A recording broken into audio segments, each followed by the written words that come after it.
Saya tidak punya kedekatan dengan Harun Masiku, itu saya luruskan. Saya ingin bertanya kepada terdakwa ya, apakah saudara terdakwa itu mengenal seseorang yang bernama Harun Masiku? Bisa dijelaskan? Izin yang mulia, saya mengenal Harun Masiku ketika proses pencalekan ya, pada tahun 2019. Yang bersangkutan datang bertemu saya, kemudian membawa biodata dan kemudian menyatakan niatnya untuk mendaftarkan sebagai calon anggota legislatif. Karena menjadi calon anggota legislatif bersifat terbuka, maka kemudian yang bersangkutan saya minta untuk datang ke sekretariat untuk mengisi biodata. Itu perkenalan dan pertemuan saya pertama dengan saudara Harun Masiku. Nah, pada saat itu Harun Masiku mendatangi terdakwa itu di rumah aspirasi atau di kantor DPP?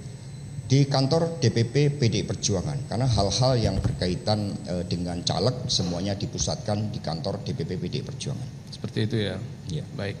Nah, apakah pada saat Harun Masiku itu menemui saudara terdakwa ya untuk meminta untuk mendaftar sebagai caleg PDIP, pada saat itu Harun Masiku sudah kader PDIP atau masih belum? Saat itu yang bersangkutan menunjukkan KTA-nya. Sudah ada KTA, kartu tanda anggota sebagai anggota PDI Perjuangan. Jadi bukan sebagai kader PDI Perjuangan. Nah, akhirnya Harun Masiku itu kan menjadi caleg ya? Betul. Betul ya. Nah, itu penempatannya di dapil berapa pada waktu itu dan kenapa Harun Masiku ditempatkan di dapil tersebut? Bisa dijelaskan?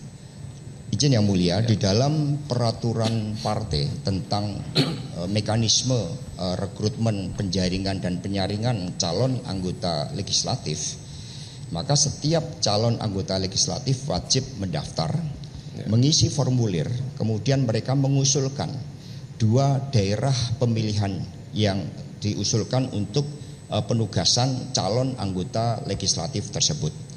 Di situ di dalam biodata saudara Harun Masiku mengisi 2 usulan. Yang pertama itu adalah di Sulawesi Selatan, Tanah Toraja sesuai dengan tempat kelahiran dia. Kemudian yang kedua di Sumatera Selatan. Dan kemudian di dalam rapat DPP untuk penetapan daftar calon sementara di setiap daerah pemilihan, rapat DPP memutuskan yang bersangkutan ditugaskan di Sumatera Selatan karena di Tanah Toraja, Sulawesi Selatan itu sudah terisi dengan kader-kader senior. Baik ya. Saudara terdakwa ya, saya ingin bertanya terkait dengan kedekatan saudara dengan Harun Masiku gitu. Nah, Harun Masiku ini kan tidak punya jabatan di DPP kan? Tidak. Tidak kan? Nah, mengapa pada saat dia ingin mendaftar itu langsung menemui sekjen gitu? Ini kan kalau menurut saya kan terlalu tinggi gitu. Kenapa bisa seorang kader biasa ingin mendaftar caleg itu menemui langsung sekjen seperti itu? Jadi yang bersangkutan, izin yang mulia, pada saat itu dia menyampaikan ada yang dari pihak sekretariat yang mengantarkan Harun Masiku dan kemudian menunjukkan aspek historis bagaimana dulu dia menjadi pengurus di Litbang pada tahun 2000. Kemudian yang bersangkutan ikut terlibat di dalam penyusunan ADART untuk kongres pertama. Kemudian dia juga menyebut nama senior partai dari Sulawesi Selatan yang sangat dihormati di partai. Maka atas menyebut nama senior partai tersebut, ya kemudian yang bersangkutan kami terima karena kami sangat menghormati aspek-aspek historis ya terhadap mereka-mereka yang menjadi pejuang-pejuang partai pada masa yang sangat sulit. Jadi atas dasar dia mendapat nama dari senior partai, maka sekretariat tersebut kemudian mengantar kepada saya. Artinya ada yang merekomendasi Harun Masiku untuk bisa menghadap kepada terdakwa pada waktu itu kan seperti itu ya. Betul. Baik. Nah, apakah pada saat partai menetapkan Harun Masiku itu di dapil Sumsel 1 ya? Padahal kan sebenarnya dia orang Toraja kan seperti itu ya, terdakwa ya. Apakah Harun Masiku ada berkonsultasi kembali ke saudara terdakwa atau bertanya kenapa saya ditempatkan di dapil Sumsel 1 seperti itu? Bisa dijelaskan? Tidak ada, izin yang mulia. Juga tadi saya ada yang kelewatan bahwa saya tidak punya kedekatan dengan Harun Masiku, itu saya luruskan. Kemudian ketika penetapan itu sifatnya keputusan. Sehingga seluruh calon anggota legislatif yang telah diputuskan oleh DPP Perjuangan ya harus menerima keputusan tersebut. Apalagi keputusan ini melalui suatu proses demokratis dengan cara menanyakan kepada setiap calon anggota legislatif terhadap usulan daerah pemilihannya. Sumsel merupakan usulan Saudara Harun Masiku. Klarifikasi baru dilakukan apabila penempatan daerah pemilihan itu di luar yang diusulkan oleh calon anggota legislatif. Karena di dalam undang-undang dinyatakan bahwa seluruh proses penjaringan dan penetapan calon anggota legislatif harus berlangsung secara demokratis. Baik.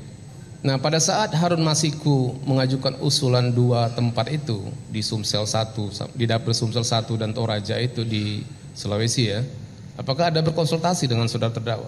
Tidak. Tidak ada ya? Tidak. Nah, apakah memang benar ya di daerah Dapil Sumsel 1 itu merupakan basis massa dari PDIP, benar? Pada tahun pemilu pertama tahun 99, Sumsel 1 merupakan basis. Ya. Kemudian juga pada pemilu tahun 99. Tetapi setelah itu kemudian perolehan kursi di Sumatera Selatan itu mengalami penurunan. Kalau tidak salah kemudian Golkar yang menjadi juara di sana. Seperti itu ya. Ya. Baik. Saudara terdakwa ya. Ini masih garis besarnya aja dulu. Nanti detailnya kita di fakta selanjutnya. Apakah dalam proses pencalekan ya di tahun 2019 itu Harun Masiku itu sering menemui terdakwa baik di rumah aspirasi ataupun di PDIP pada waktu itu? Izin Yang Mulia, hanya satu kali bertemu dengan saya, yaitu pada saat memperkenalkan diri dan kemudian saya minta untuk mengisi formulir di sekretariat. Jadi hanya satu kali itu. Baik, ini ada di BAP saudara terdakwa ya, di BAP nomor 24 ya. Saudara terdakwa mengatakan bahwa benar Harun Masiku itu pernah datang menemui saya di kantor DPP PDIP di Jalan Diponegoro nomor 58 Jakarta Pusat maupun di rumah aspirasi di Jalan Sultan Syahrir nomor 12A Jakarta Pusat. Artinya kalau berdasarkan keterangan saudara terdakwa ini lebih dari satu kali. Mohon izin Yang Mulia, tadi JPU menanyakan pada saat pencalekan. Ya. Pencalekan itu selesai ketika pemilu tanggal 17 April. Iya betul. Nah setelah itu saudara Harun Masiku bertemu saya di rumah aspirasi ketika mengundang saya ya sekitar bulan November untuk menghadiri acara potong kerbo, suatu upacara adat yang sangat besar, dan juga mengundang saya untuk hadir di Natalan. Tetapi saya tidak menghadiri kedua undangan tersebut.